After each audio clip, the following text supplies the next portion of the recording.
di umano'y buntis dahil isa siyang Becky, ang itinuturong ama, ang kapitbahay niyang si Alan. Hindi rin ito tunay na pangalan. Sigurado po ako dahil wala naman pong ibang gumagalaw sa akin. Pero kung sakali, paninindigan ba niya si Chris?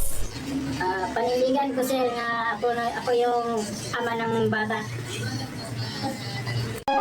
Para ma-monitor ang di manoy nasa tiyan ni Chris, nagpa-prenatal check-up siya sa kanilang health center. Doppler po yung ginagamit po dito namin para ma-detect yung heartbeat ng baby. Nung chinek ko, may heartbeat na yung tiyan niya.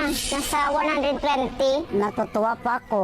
Naniniwala po kasi ako sa miracle. Hindi namin nasasabi na talagang baby siya.